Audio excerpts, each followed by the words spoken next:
Entonces, hablando de las asambleas, a diferencia de las sociedades anónimas, las sociedades de responsabilidad limitada requieren de una calificación mínima especializada que es del 50% del capital social, de todo el capital. Si no va, cuando menos el 50% del capital a la asamblea, pues entonces no se van a poder tomar las decisiones de manera adecuada, no se pueda poder tomar la votación, mejor dicho. A no ser que el contrato social exija una votación más elevada, o sea, ustedes le pueden poner más 60, 75% para efecto de que se pueda llevar a cabo la, la votación correspondiente. Ahora, la ley señala que, bueno, salvo estipulación en contrario, si esa cifra no se obtiene en la primera reunión, los socios serán convocados por segunda vez, tomándose las decisiones por la mayoría de los votos, cualquiera que sea la proporción representada, pero es necesario en todo caso que se lleve a cabo la primera reunión para efecto de que se determine si es pertinente o no la votación correspondiente. Entonces, en segunda convocatoria, pues ya no interesa mucho esta cuestión. Aquí, en todo caso, sería importante destacar que este tipo de sociedades, pues son, como les digo, una amalgama entre una sociedad en nombre colectivo, una sociedad colectiva y una sociedad anónima, una sociedad de capitales. Y por eso es que se señalan estas dos modalidades, ¿verdad? Entonces, es importante que lo tomen en consideración para efecto de determinar si una asamblea está bien llevada o si una votación fue tomada de manera adecuada. Si, por ejemplo, en una primer convocatoria se toma una decisión por la mayoría relativa del capital que estuvo presente en la asamblea y no reúne el 50%, pues entonces esa decisión estará afectada de nulidad, ¿verdad? Bueno, entonces la Asamblea vimos que es el órgano supremo, es donde se reúnen los dueños, aprueban balance del ejercicio, autorizan reparto de utilidades, nombran, remueven administradores, designan el Consejo de Vigilancia, digo administradores, con la aclaración, ¿verdad? Son gerentes aquí en la sociedad de responsabilidad limitada. Reduce, aumenta el capital, autoriza la venta de las partes sociales, exige la exhibición de aportaciones suplementarias y prestaciones accesorias, exige responsabilidad de socios y administradores, modifica el contrato social y debe reunirse cuando menos una vez al año en el domicilio social y ser convocadas por los gerentes o más de una tercera parte del capital social. Es decir, una tercera parte de los que integren ese capital social pueden pedir que se convoque a asamblea para el caso de discutir todos estos temas. Entonces, sus facultades, pues básicamente engloban en estos temas, ¿no? Eso en donde se va a discutir respecto de los informes, el balance general. Hay que reiterar que las reglas generales de las asambleas de las sociedades anónimas se repiten aquí para efectos de, pues, poder o para efectos de que la ley se vuelva más práctica, ¿verdad? Entonces, si la gran mayoría de las reglas de las SA aplican a las SDRL y en todo caso solamente habrá que identificar cuáles son las cuestiones específicas que pueden llegar a ser diferentes respecto de estas sociedades y respecto de la sociedad anónima. También es importante destacar, ¿no?, que, bueno, pues las decisiones se toman también tomando en consideración el capital, a pesar de que cada parte va a ser dueña de una parte social. Las votaciones, de acuerdo a lo que marca la Ley General de Sociedades Mercantiles, se van a otorgar con base en con base en la disposición específica que se dé en el contrato. En ese supuesto, la ley sugiere que se otorgue un voto por cada 1,000 pesos de valor en la parte social. Y de esa manera, pues sea mucho más sencillo el cómputo. También por esa razón es que yo les recomiendo, a pesar de que la ley permite de que las partes sociales tengan un valor inferior, pues que le den un valor de múltiplos de 1,000 pesos, al igual que como lo recomendamos en en las sociedades anónimas. Reglas generales en cuanto a las convocatorias son exactamente iguales. En principio, los gerentes son los que deben de realizar la convocatoria, pero si no lo hicieren, pues el Consejo de Vigilancia, el comisario es el que está legitimado. Y a falta de estos, pues los socios que representen más de la tercera parte del capital social van a poder solicitar la convocatoria. Estas, bueno, es un ejemplo de cómo es que lo plasmaba la ley anteriormente, ¿no? Hablaba de que estas convocatorias se van a hacer a través de cartas certificadas con acuse de recibo que deberán de contener el orden del día y enviarse con 8 días de anticipación para la celebración de la asamblea. Es importante que ustedes traten de señalar dentro del estatuto un procedimiento específico para las convocatorias. La verdad es que esto pues ya no queda en uso, ¿no? El envío de una carta certificada con acuse de recibo, o sea, por un notario, pues se vuelve ya obsoleto. Pueden establecer medios mucho más modernos de comunicación, si así lo prevén y si así se marca en el estatuto y está regulado y hay manera de acreditarlo, pues hasta un mensaje de WhatsApp pudiera servir para una convocatoria. En todo caso, es importante que atiendan a la regla general que marca la convocatoria para las asambleas, que es a través de la publicación en la página de internet de la Secretaría de Economía, ¿verdad? Bueno, vemos que se repiten algunas cuestiones respecto a la modificación del contrato social, otra vez se repite esta parte del 75%, ¿verdad? Y con una excepción que es el cambio del objeto en donde se pide la unanimidad de los votos. O sea, son cuestiones muy particulares que aplican estos modelos societarios y que ustedes deben de tomar en consideración para diferenciarlas de las sociedades anónimas. Por supuesto que ustedes pueden establecer quórums especiales para cierto tipo de temas. Y bueno, finalmente se repite la tónica en cuanto a la forma en la cual se va a ejercer el voto. El Consejo de Vigilancia, bueno, señala la ley que si el contrato social así lo establece, se procederá a la constitución de un Consejo de Vigilancia formado por socios o de personas extrañas a la sociedad, ¿no? Entonces vemos que se repite la misma fórmula para efecto de la CCA. Realmente, como les digo, funcionamiento de órganos de administración, asambleas, vigilancia, pues va a ser exactamente lo mismo para las sociedades en responsabilidad limitada. Se repiten algunas fórmulas, no recuerdan lo que hablábamos de la posibilidad de establecer intereses a favor de las acciones. Aquí también se puede establecer el derecho para que los socios reciban intereses no mayores al 9% anual sobre las aportaciones, ¿no? Que veíamos que podía ser una forma a través de la cual se pudieran obtener rendimientos sin tener que hacer el pago a manera de dividendos. Son intereses, no son dividendos, entonces no quedan sujetos al mismo tratamiento. Bueno, la condicionante, dice, aun cuando no hubiere beneficios, pero solamente por el periodo de tiempo necesario para la ejecución de los trabajos que según el objeto de la sociedad deban proceder al comienzo de las operaciones sin que en ningún caso dicho periodo exceda de 3 años. Estos intereses deberán cargarse a gastos generales, ¿no? Se repite otra vez la misma fórmula, ¿no? De a dónde van a cargarse esas cantidades que se van a pagar a los socios y el periodo máximo de duración que se establece al respecto. También se señalan, pues ya de manera específica, algunas causales de rescisión del contrato social, ¿no? O sea, cómo es que podemos eliminar a algunos de los socios para efecto de que pues no tenerlo dentro de la sociedad en determinados supuestos. ¿Cuáles son estos supuestos?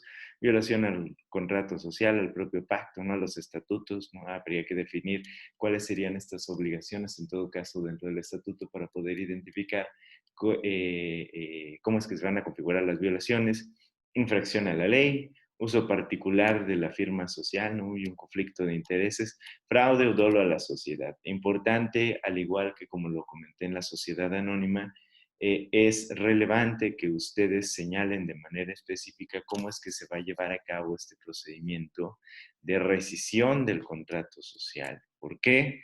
Pues porque de esta manera ustedes van a poder darle legalidad a la configuración de cualquiera de estas causales y en su momento van a tener la oportunidad de poder enfrentar judicialmente una demanda. Entonces es importante que ustedes señalen dentro del contrato cómo es que se va a llevar a cabo ese procedimiento de exclusión finalmente. Aquí lo llaman de rescisión, pero es un procedimiento de exclusión de los socios. El reparto del capital social, bueno, pues el capital por regla general no podrá restituirse sino después de la disolución de la empresa previa liquidación, salvo pacto en contrario que no perjudique los intereses de terceros. No sé, aunque está rara aquí la redacción. ¿A qué se refiere aumento y disminución de capital? Recuerde, siempre adoptar la modalidad de capital variable es relevante para cualquier empresa, le da mayor dinamismo y de esa forma pues no tienen que seguir este montón de reglas inocuas.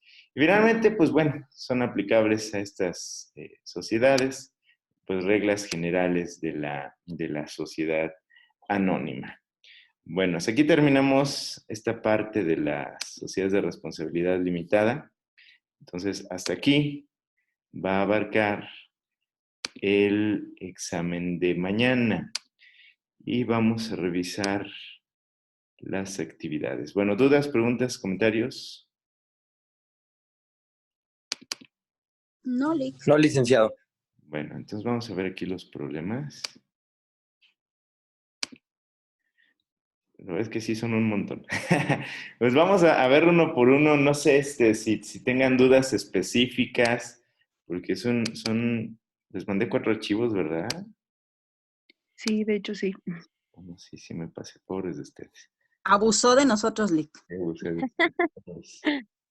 jóvenes. A ver, que me hace que es este y luego este. Muy bien. Vamos a ir revisando uno por uno. Déjenme. Si puedo aquí compartir. Actividad mercantil 3, actividad mercantil. ¿Sí pueden verlo? Ah, no es este el primero.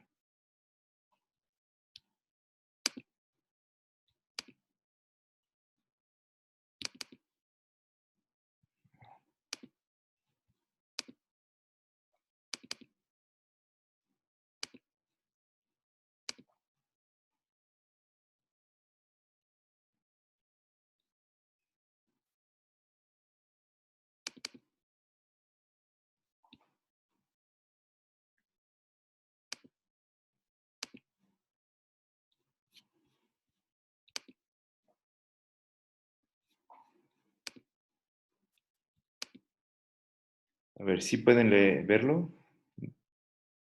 Sí, licenciado. Actividad, leer la presentación enviada. Sí, ¿verdad? Bueno, dice, 5 socios constituyen una sociedad. Bueno, primer pregunta, son un montón. Si quieren los vemos uno por mí no hay problema. O si tienen dudas específicas, las vamos revisando, ¿no? ¿Tienen dudas específicas o quieren irlo? Yo tenía dudas, pero del último documento que nos envió. Ok, entonces, a ver, lo someto a votación rápida. ¿Vemos uno por uno o vemos dudas específicas? Uno por uno. Yo creo que uno por uno sería. Uno por uno, por favor. Por uno, licenciado, por Bien. favor. Pues vamos a ver, es este documento. Dice, 5 socios constituyen una sociedad anónima denominada El General ante el notario público número 800 de la ciudad. Recuerden, todo esto era ficticio, no tenían que hacer notar que no había notario 800. Estos socios desean que se señale dentro del estatuto que, de manera anual y respecto a las ganancias generales, se tome una reserva para la sociedad del 25% de las ganancias. Se explique si esto es factible, pero además señale cuál sería el efecto y tratamiento en caso de que se incluyeran acciones de voto limitado dentro del capital social de la empresa. Respuesta para ustedes. Pues que no es factible, ¿no? ¿No es factible por qué? Por, Solamente se pueden el 20% de las ganancias. Ajá, pero si aquí lo que estamos haciendo es señalar un límite mayor, es decir, lo que marca la ley es un límite inferior. Todo lo que esté por arriba se puede, sobre todo si es lo que marca el pacto social. Entonces, si ustedes quieren poner que el fondo de reserva se va a constituir con el 100% de las ganancias, pueden hacerlo, no habría mayor problemática. Entonces, recuerden, lo que no pueden hacer es superar los límites que marca la ley, los límites hacia abajo, ¿verdad? Es importante entonces que traten de entender por qué es que se establecieron esos límites. ¿Para qué se creó el fondo de reserva? Pues para hacerle frente a las contingencias que en su caso llegaran a presentarse en contra de la sociedad. ¿Por qué? Pues porque puede ser que no nos vaya tan bien. Ese fondo de reserva forma parte del capital, pues no es capital social, es fondo de reserva, ¿verdad? Oye, y lo podemos usar para gastarlo, para pagar a nuestros, para realizar operaciones normales de la sociedad. Tendría que tomarse una decisión dentro de la Asamblea para la afectación del fondo de reserva, siempre y cuando esté justificada. Porque ese fondo de reserva es nuestro último colchón, ¿no? Es como cuando ustedes se van de fiesta y guardan ahí en el celular los últimos 500 pesos por si hace falta para pagar el taxi o si les faltó para la cooperación, pero esos no los tocan hasta el final, ya que se quedan sin dinero, es cuando lo utilizan. Entonces, la ley lo que marca es que este fondo de reserva tiene que constituirse precisamente para hacer frente a las contingencias. Si la empresa eventualmente se ve afectada por falta de flujo de efectivo, pues entonces tiene ese fondo de reserva que puede utilizar. Es responsable el administrador de la constitución del fondo de reserva para efecto de llegar a ser la constitución del mismo. Y bueno, en todo caso, si tuviéramos acciones de voto limitado dentro del capital social de la empresa, recuerden lo que decíamos, tienen derecho al pago preferente de su 5%. Entonces, mientras no estemos afectando sus derechos, no habría mayor problema. ¿Sí? 2. Los alumnos del sexto semestre de la Facultad de Derecho constituyeron una sociedad anónima con objeto de importar armas nucleares para la venta de grupos terroristas, planteando dentro del objeto social la actividad anteriormente referida. Entre las grabaciones de sus actividades se firmó un convenio de la empresa china, donde ésta aceptó pagar 6 bombas a un plazo de 6 meses por un valor de $500 millones. Señale la bien que se puede exigir este contrato en su caso y cuál puede ser el tratamiento que podría recibir la sociedad de acuerdo al objeto elegido. ¿Respuesta? No se puede por el objeto. Pues no se puede porque está prohibido todo tipo de contrato. Por supuesto, ¿verdad? O sea, no podemos exigir el cumplimiento de un contrato respecto de cuestiones ilegales, ¿no? Elementos fuera de la ley. Pero además, la sociedad tiene un objeto ilícito, entonces veíamos que en tratándose de estos supuestos, pues se podía demandar la liquidación, perdón, la disolución y luego la eventual liquidación de la empresa por el objeto ilícito, y esto podría ser por cualquiera de los socios o incluso por parte de del Ministerio Público, ¿verdad? Entonces aquí no habría mayor problema. 3. El administrador único de la Soledad, que ha funcionado del 7 de enero de 2017 al 23 de marzo de 2020, desea saber cuántos ejercicios sociales regulares y irregulares ha tenido la empresa, porque requiere, como asesor le indica esa información. Bueno, ejercicios regulares son los que tienen 12 meses y que inician el 1 de enero y terminan el 31 de diciembre. Entonces, el primer ejercicio, a pesar de haber iniciado el 7 de enero, es irregular. 2017 es irregular. 2018 es regular, 2019 es regular y 2020 es irregular porque duró del 1 de enero al 23 de marzo. ¿Sí? 4. Dentro de una asamblea ordinaria de accionistas se otorgan poderes para pleitos y cobranzas, acto de administración, dominio, el licenciado Juan de la Barrera, quien es asesor legal del Consejo de Administración. Esta asamblea se protocoliza ante Juan Escutia, corredor público. Bueno, pues esto es lo que hablábamos del artículo 10, ¿no? Creo que este tema ya lo hemos platicado bastante en las clases, entonces creo que no hay problemática al respecto, ¿verdad? Ahí veíamos que pues todo se trataba de a mi consideración, por supuesto, se trata de un error legislativo. Lo importante va a ser que si a ustedes se les presenta el asunto, pues puedan someter el argumento a escrutinio judicial, que ustedes, pues a lo mejor si les rechazan una demanda, porque dicen, no, es que sabes que tu poder constituido ante, otorgado, perdón, ante corredores Balín, pues entonces ahí puedan plantear este argumento para, a través de los medios de defensa pertinentes para efecto de que sea considerado. 5. El señor Luis González desea aportar bienes consistentes en maquinaria pesada para la construcción a la sociedad Construye tu Casa, de la cual es socio, a fin de aumentar el capital social. El avalúo de la maquinaria asciende a 200 millones de pesos. ¿Resulta factible el aumento con aportación de bienes? Pues sí, ¿verdad? O sea, no hay mayor problema. Lo único que tiene que hacer es aportar los bienes desde el momento mismo en el que se esté acordando el aumento de capital. Recuerden, la aportación del numerario y la aportación de bienes es distinta. Si fuera numerario, pues tiene que exhibir el 20%.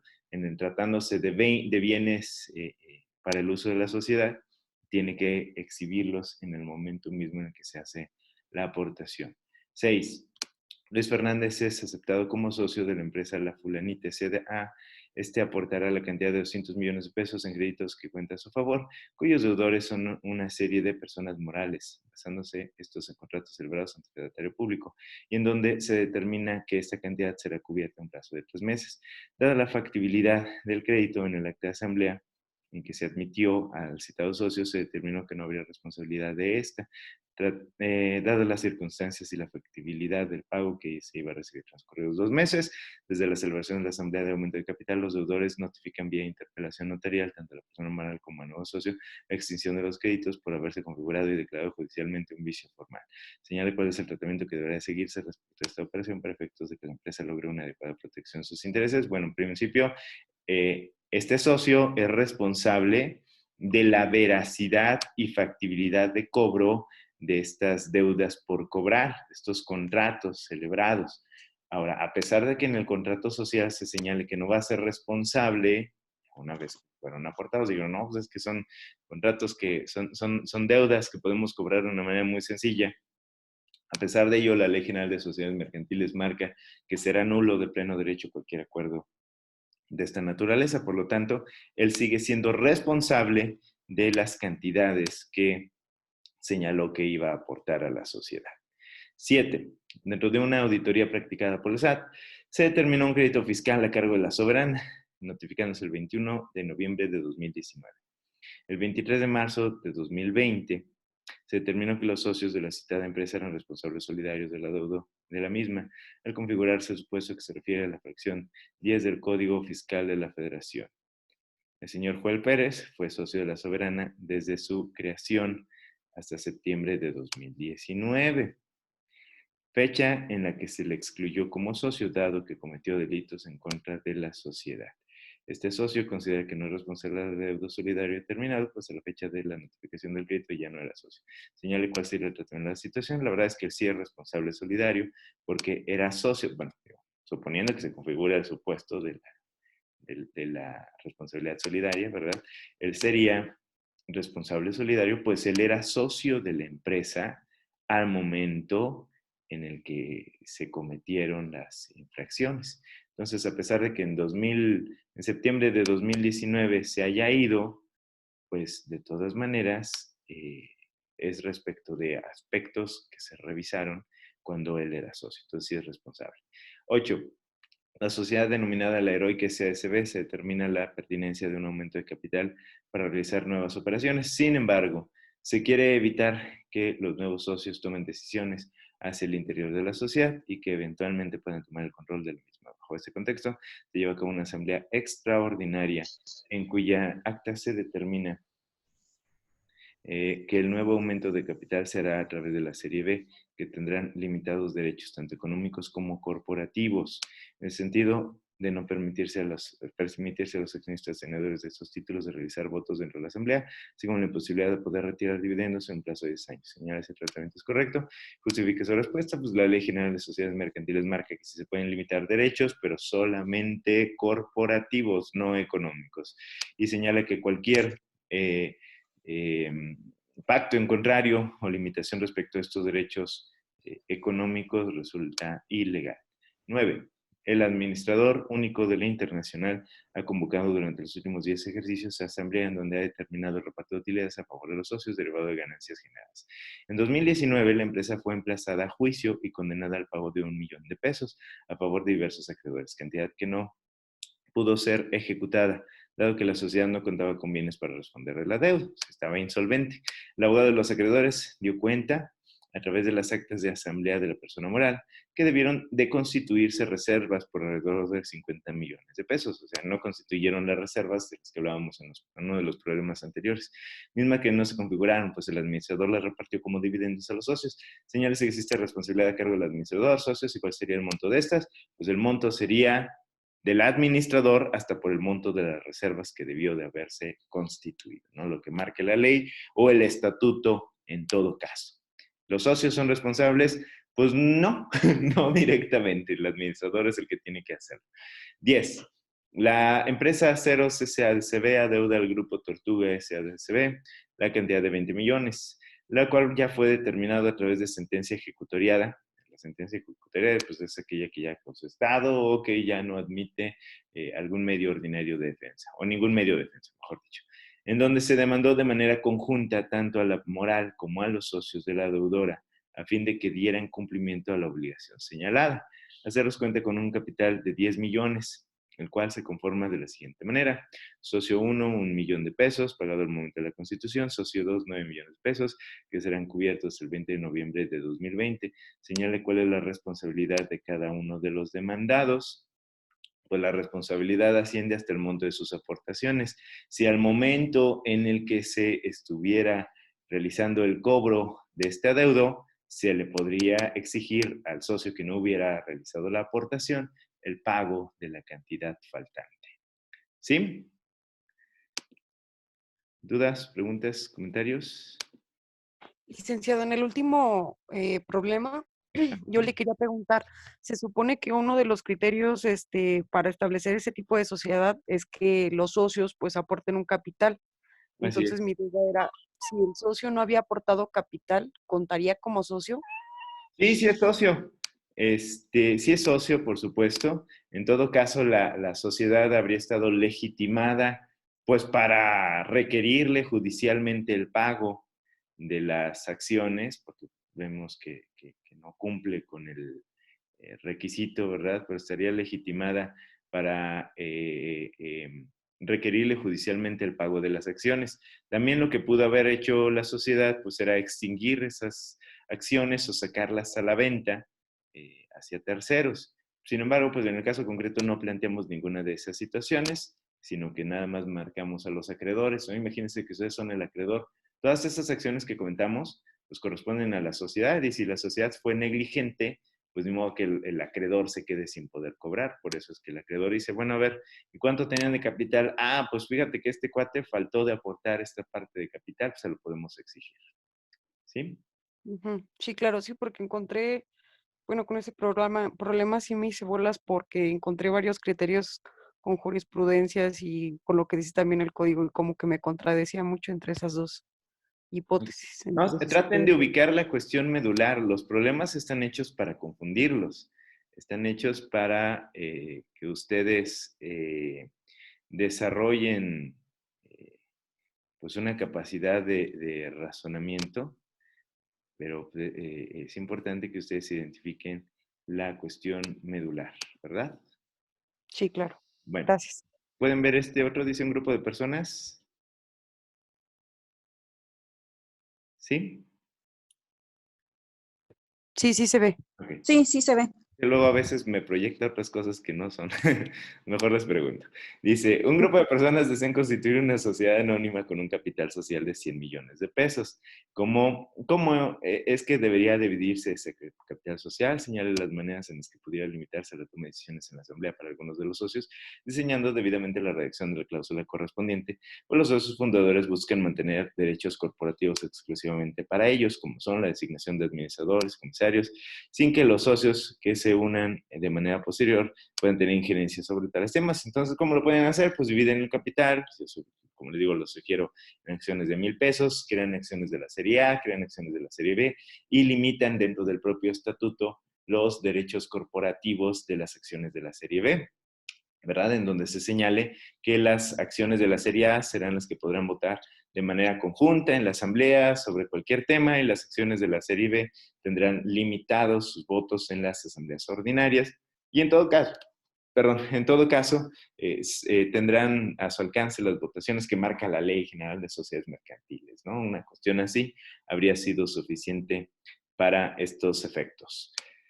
Bien, una vez que se constituyó la persona moral a que se refiere al problema anterior, aquí damos la información de las secciones, después de un año de operaciones se determinó que se iban a repartir las ganancias como dividendos, existiendo dos tipos de acciones, las de la serie A, fundadores que otorgan una plena participación de derechos corporativos, y las series B que otorgan participación limitada respecto de estos. La cantidad total de dividendos a repartir asciende a 20 millones de pesos de capital social, se encuentra repartido de la siguiente manera, debiendo determinarse cómo será el reparto respectivo. Entonces, ¿recuerdan lo que decíamos? Vamos a repartir, ¿cuánto dijimos? 20 millones. Entonces, pues 20 millones entre todos estos, pero recuerden, estas tienen derecho de preferencia, no les podemos repartir a estas, sino hasta haberles pagado a estas el porcentaje mínimo, que es el 5%. Pues primero les pagamos a estas, a cada uno su porcentaje, y luego el remanente lo distribuimos. Claro que si, por ejemplo, ya le pagamos el porcentaje mínimo, ese porcentaje mínimo no es adicional. O sea, ese derecho de preferencia de cobro, pues es porque ellos no tienen decisión. Por eso la ley dice, pues cuando menos les cubres ese 5. Oye, si ya me acabé lo que estaba a repartir entre puros 5% de la serie B, pues ya no te repartes nada, ¿no? Pues estos son los que asumen la pérdida, porque estos son los que tienen sus derechos corporativos ilimitados, ¿sí? 3. En el ejemplo de preguntas anterior, el socio 1 fallece, indicando dentro de su testamento que deja la totalidad de acciones en copropiedad a sus dos hijos. Señala si el tratamiento es correcto y, en su caso, cuál será la manera en la que los herederos podrán comparecer a las asambleas y ejercer sus derechos. Pues bueno, veíamos que sí puede existir copropiedad de las acciones. Los dos pueden ser declarados como propietarios de esas 10,000 acciones. Claro, lo más sencillo sería que se quedaran 5,000 y 5,000, ¿verdad? Pero en un estricto sentido, los dos serían propietarios, a menos que se hiciera un reparto adecuado. Y en todo caso, se tendría que designar, si los dos fueran copropietarios, como lo plantea el problema, se tendría que designar quién sería el representante común, que sería legitimado para acudir a las asambleas y representar tanto los derechos corporativos como los sociales y económicos de esas acciones. Licenciado, yo tengo una duda. Sí. Cuando estaba haciendo ese problema, recuerdo que pues chequé en varias páginas y decía algo sobre que la asamblea tendría que aprobar el debido, que cuando se trataba de, por ejemplo, de una persona que falleciera, pero que su cantidad de acciones no era tan grande, se tenía que acudir a asamblea para que ellos pudieran aprobar la incorporación de las personas, pero me quedé con duda, ¿eso sí tiene que ser así? Pues la Ley General de Sociedades Mercantiles no marca limitación al respecto. O sea, finalmente, aquí lo que se señala es una transmisión directa. Y lo que dice, si eventualmente 2 o más personas llegaran a ser copropietarios, deben de ser declarados como tenedores de los derechos correspondientes con la designación de un representante común. Es lo único que se marca. Por supuesto que si así se señala en el estatuto, ustedes pueden señalar en el estatuto limitaciones al respecto, ¿verdad? Pero ¿sabe qué? Sería interesante que mandara ese artículo para poder revisarlo y poder determinar lo pertinente. Es muy importante, chicos, que vean con ciertas reservas los artículos que están en el internet, ¿verdad? Porque, bueno, pues muchos de esos son escritos por personas que a lo mejor lo hacen con una perspectiva específica, a lo mejor esa persona sí los señalaba, o el problema que resolvía esa persona implicaba que en el estatuto sí se señalara un tratamiento específico, o a lo mejor hasta es legislación de otro país. Sí, bueno, es que haga de cuenta que de donde yo lo vi, era como que una página donde conjuntaban países latinos, bueno, Iberoamérica. Entonces, como que a mí también se me hizo que era como más de España esa legislación. Podría ser, sí, podría ser. En España hay una regulación parecida, pero distinta, ¿verdad? En cuanto a sus cuestiones específicas. Por supuesto, véanlo con las reservas correspondientes.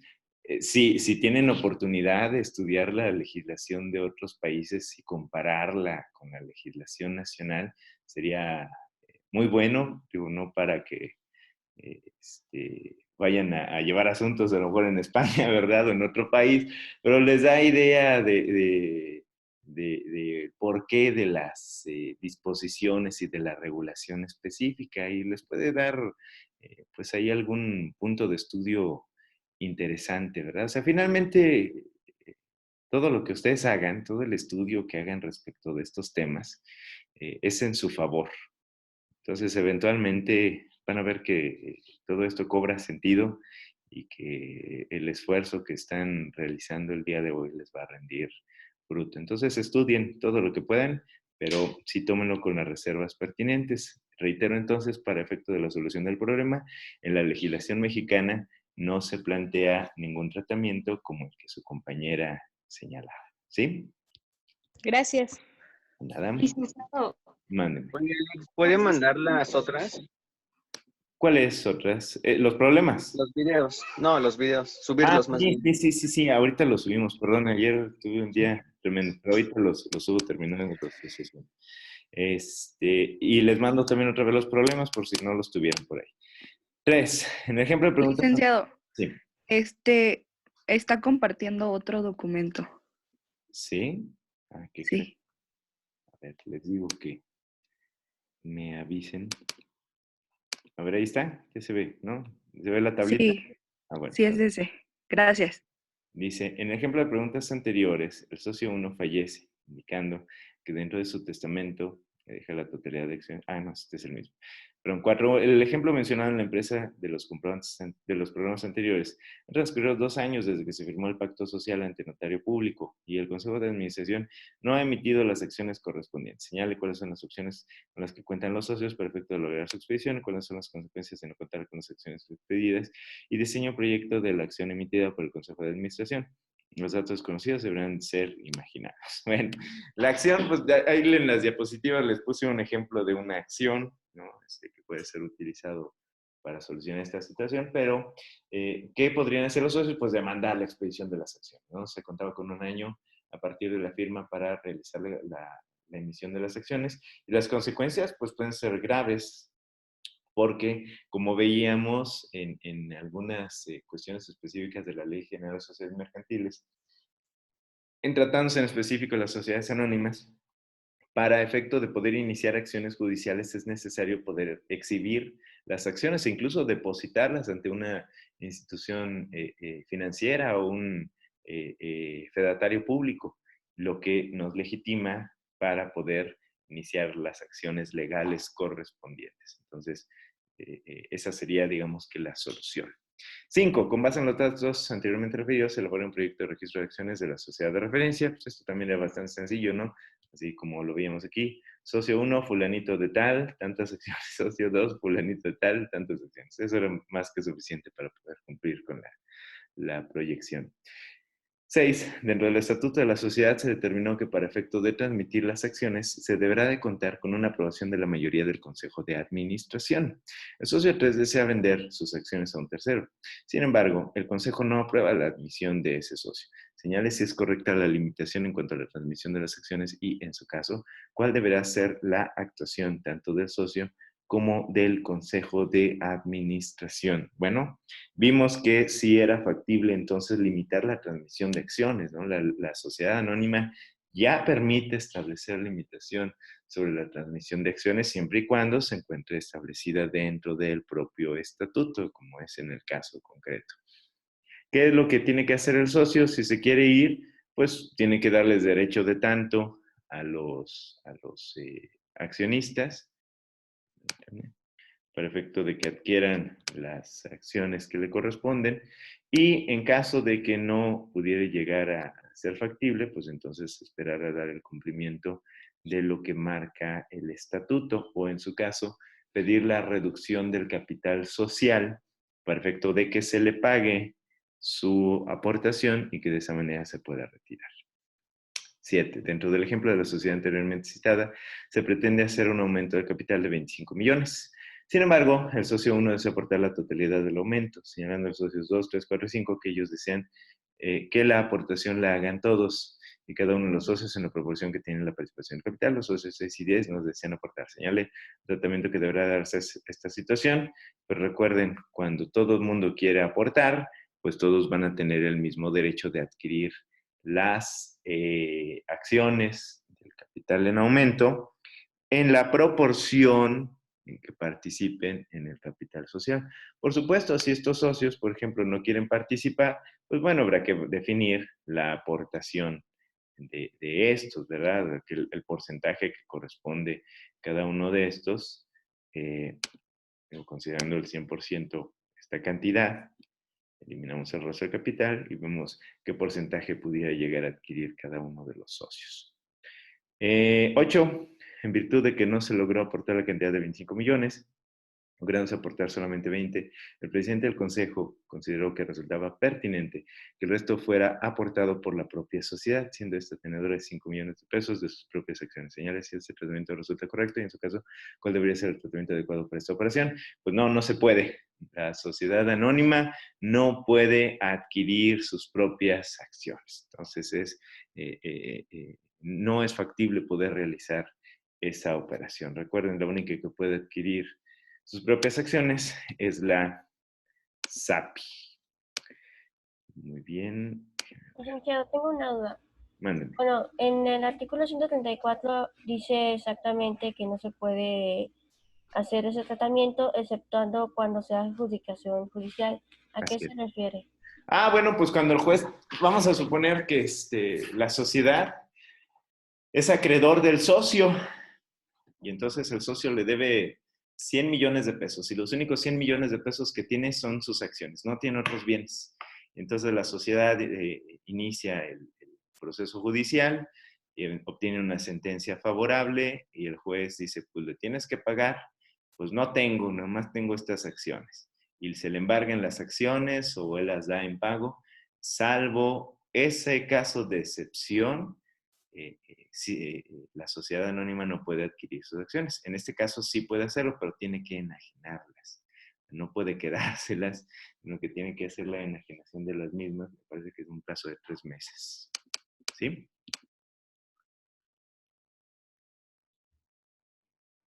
Bueno, ¿pueden ver esta, chicos? La de acuerdo al artículo 16. Sí, licenciado. Esa es la que se ve.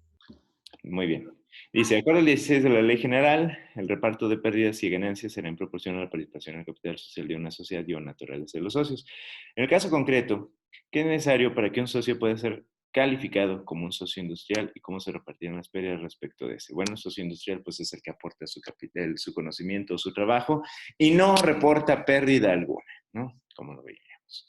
2, la económica, con un capital de 10 millones de pesos, reportó para el ejercicio fiscal 2019 una pérdida de 5 millones en su capital social, sin que se hubiere hecho modificación alguna a la conformación de ese capital. A fin del ejercicio 2020 se reportó una ganancia de 10 millones de pesos, por lo que los socios consideran pertinente repartir esa cantidad como utilidades. Señala si el tratamiento resulta correcto y, en su caso, cuáles deberían de ser las consecuencias. Entonces, la empresa tiene 10 millones, ¿verdad? Y reporta para el ejercicio fiscal una pérdida de 5 millones. Entonces, ¿cuánto tenemos? 10 menos 5, pues 5, ¿verdad? El capital social ciertamente va a seguir diciendo que tenemos 10 millones, pero en la cuenta bancaria solamente va a haber 5 millones. No se hace modificación al capital. En 2020 se reporta ganancia de 10 millones. Dicen, oigan, pues ya ganamos, ¿cómo ven? Nos repartimos el dinero como dividendos. No, pues no se puede. Tenemos que reponer los 5 millones de pérdida del ejercicio anterior y los 5 de diferencia sí los podríamos repartir en todo caso. Porque primero, antes del reparto de dividendos, tenemos que amortizar las pérdidas que devengan de ejercicios anteriores. 3. Un grupo de diseñadores tiene una idea de negocio consistente en diversas caricaturas que pueden ser usadas para la fabricación de muñecos, tarjetas, artículos electrónicos y demás elementos decorativos. No obstante lo anterior, no cuenta con recursos suficientes para efecto de poder echar a andar el negocio, ya que requieren una inversión de 100 millones y estos solamente han reunido un capital de 1 millón. Se parte del entendido de que no conocen a inversionistas interesados en echar a andar el proyecto, pero acuden a usted para efecto de que les enseñe cómo es que se puede echar a andar el negocio, indique cuál sería la forma más adecuada y en su caso se desarrolla el proyecto para tal efecto. La lectura de los artículos 89 y 110 de la Ley General de Sociedades Mercantiles para efectos de que se desarrolle de manera adecuada la solución. Pues, ¿qué es esto? La constitución pública de una SA, ¿verdad? Entonces lo que teníamos que hacer es desarrollar el proyecto con el proyecto inicial, ¿no? Cuánto tendría que aportarse, cuándo se iba a celebrar la asamblea, si podía aportarse en numerario o en bienes, que se tenía que hacer el depósito para tales efectos y debía de ponerse en consideración el estatuto. Ya, de manera muy sencilla se resolvía esta situación. Vamos a ver. Y creo que solamente nos falta uno.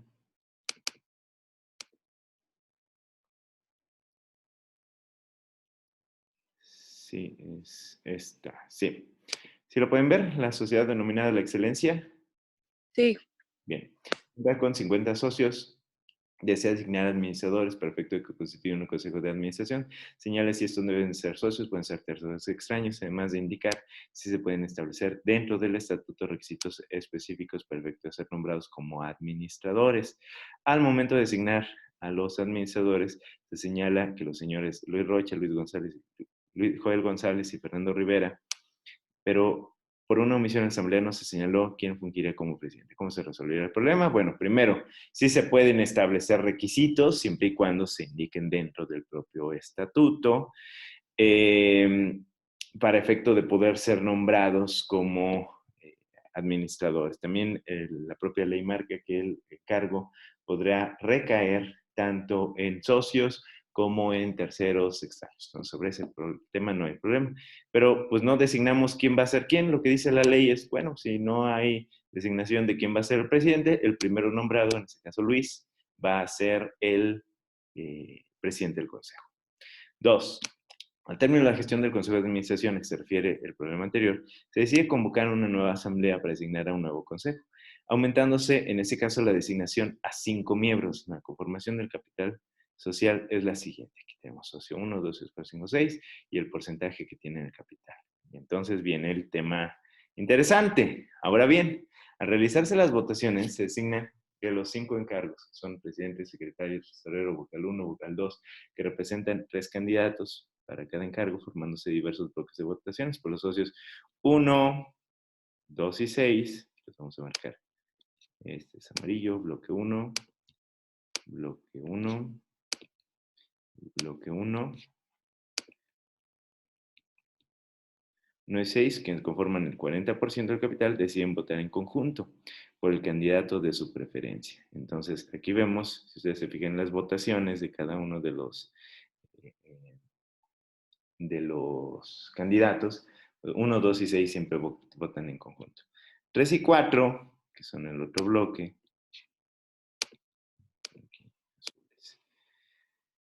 conforman el 30% del capital, también deciden votar. Pues luego así pasa, ¿no? Pues es que estos 3 son amigos y estos otros 2 también, y este otro se quedó solito, nadie lo quería, y entonces vota solo, ¿no? Y el 5, que no concuerda con los criterios del resto, vota por diversos candidatos. Porque luego así puede pasar, o sea, estos 3 dicen, no, pues nosotros proponemos a señora Lolita Ramírez, y estos, ¿no? O sea, Juan Gómez, y no, yo voto por Luis Pérez. Y así se dan las votaciones, tal. Pues si se dan de esta manera, el 1, 2 y 6, pues siempre van a ganar, ¿verdad? ¿Cuánto tienen? Pues el 40% del capital. El 3 y el 4 tienen el 30%. Entonces aquí es donde llega el derecho de las minorías. Dice, ahora bien, la Ley General de Sociedades Mercantiles y en el propio estatuto se encuentra contenido el derecho de minorías, así como en el artículo 144. De esa manera, define cómo es que será la designación al final del Consejo de Administración respecto al derecho de las minorías y los derechos de votación emitida. Entonces, ya se llevaron a cabo las votaciones. Pero entonces nos damos cuenta de que hay derechos de las minorías. ¿De cuánto es el derecho de las minorías? Del 25%. ¿Y cuántos 25% tenemos? Pues 2, ¿verdad? Tenemos es 20 más 10 es un 30%, y este otro conforma otro 25%. O sea, este 30, pues nomás le da un 25%. Entonces, ¿qué es lo que vamos a hacer? Pues vamos a definir cómo es que se va a establecer ese derecho. Y entonces, en todo caso, estos 3 cargos quedan reservados para estos, ¿no? Ah, no, son amarillos. Son amarillos. Quedan reservados para estos. Y estos 2 cargos serían los derechos de las minorías para efecto de la designación correspondiente. En todo caso, aquí el único problema que tendríamos sería que tanto el bloque azul como el rojo tienen el mismo porcentaje, 20 más 10, 30, y este es el 30. Entonces, estos no tienen mayor problema.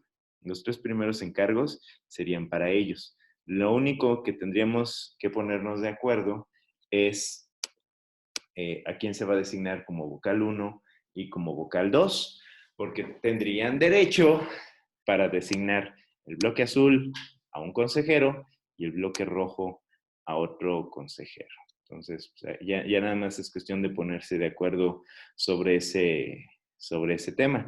Que pudiera darse el supuesto, no sé, aquí el bloque azul votó por el señor Daniel.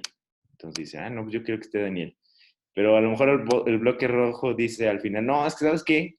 Pues aquí me tocaba a Luisa, pero pues no quiero a Luisa, a lo mejor quiero a Jorge. ¿Se puede? Pues sí se puede, ¿no? En todo caso, cada uno de los bloques va a designar a su representante, al representante que va a ocupar una silla en el Consejo de Administración. ¿Sí? 3. Dentro de la conformación de la administración que se refieren a los programas anteriores, se decide dentro de la asamblea que se designará un gerente de la empresa, que es la persona encargada de dirigir de manera inmediata la misma. Señale que resulta pertinente para efectos de que el gerente puede desempeñar su encargo de una manera adecuada y además indique si se puede desempeñar su cargo a través de apoderado de manera directa.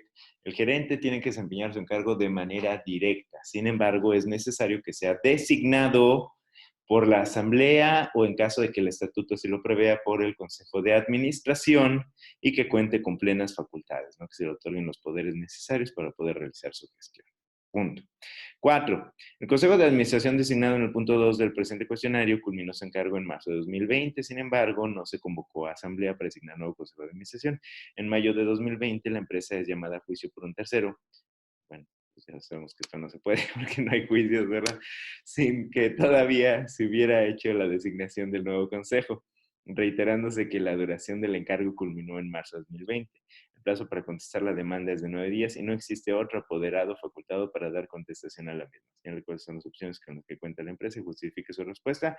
Pues el Consejo de Administración va a continuar en su encargo hasta en tanto no se haga una nueva designación. Entonces, a pesar de que en marzo de 2020 aparentemente hubiera culminado el encargo, la sociedad no puede quedar acéfala y es necesario que estos continúen con el ejercicio de la función encargada. Si no lo hicieran, serían responsables de los daños y perjuicios que en su caso ocasionaren a la sociedad.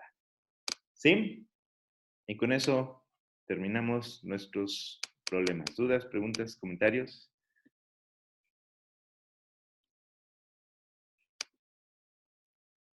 ¿Todo bien, chicos? Sí, todo bien. Bueno, entonces, la estructura del examen todavía no los hago, ahorita en un rato más me encargo de eso. La pregunta de regalo probablemente sea de reparto de dividendos y de determinación de la CUFIN. Entonces, les mandé una tablita, ahí estudienla, revisen cómo se hace lo correspondiente. Y